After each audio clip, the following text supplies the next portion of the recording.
Ah, cette semaine, on a appris un nouveau jeu. On l'appelle le jeu du concombre. Vous connaissez? Les règles sont simples.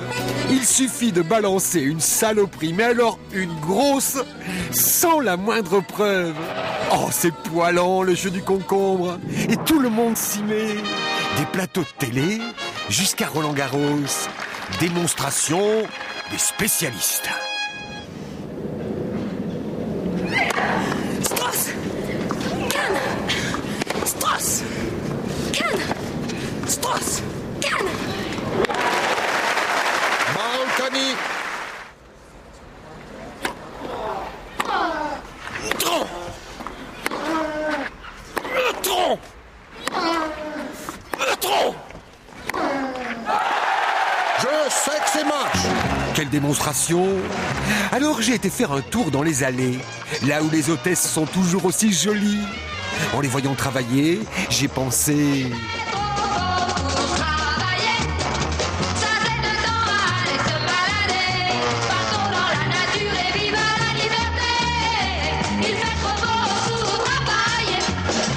Ah, les hôtesses et leurs belles gambettes. Mais tout à coup, je me suis dit, et si on jouait au jeu du concombre, hein? Donc, les 400 hôtesses employées ici par une boîte privée sont victimes de contrats de travail abusifs. Privées du droit de se mettre à l'ombre, 14 heures durant, privées du simple fait de s'asseoir, de téléphoner, de boire, et ce, vous l'avez bien entendu, 14 heures par jour. Un malaise? Viré. Venez acheter votre casquette Roland-Garros.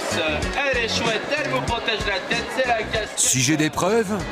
Aucune, mais on me l'a dit. Ça y est, c'est ça le jeu du concombre. C'est rigolo. Et qui c'est qui a commencé ce petit jeu? À 1 kilomètre de là, à vol d'oiseau. Vous le reconnaissez, garant sa belle Jaguar, avec difficulté. Stop! Oh merde, le pare-choc! 10 minutes plus tard, le voici, le voilà, le champion incontesté du jeu du concombre, masqué ou pas. Une chanson, monsieur Ferry! Une chanson! Raconter une histoire, ça n'est pas compliqué.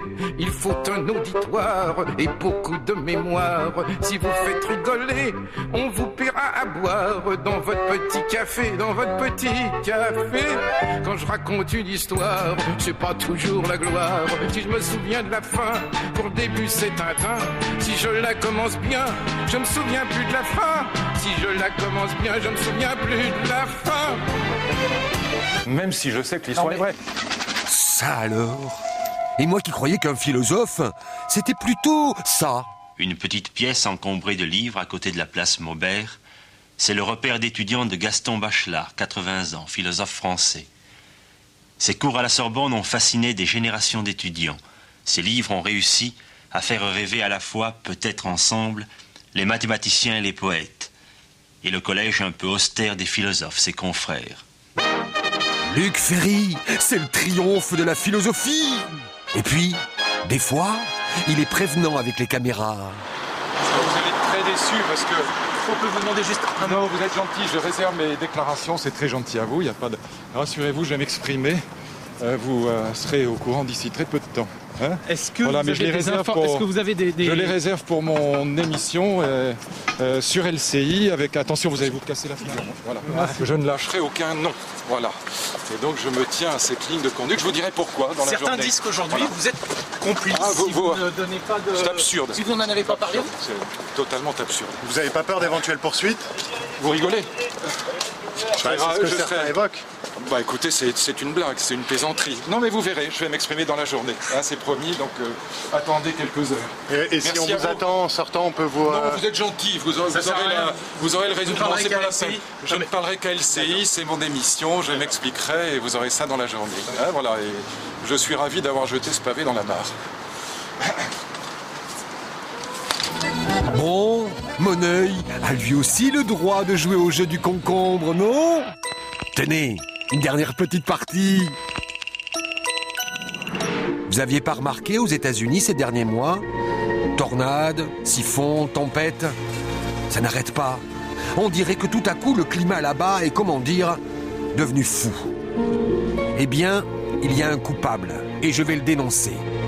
Depuis 2 ans, très discrètement, la NASA a installé une usine secrète pour tester ses moteurs de fusée.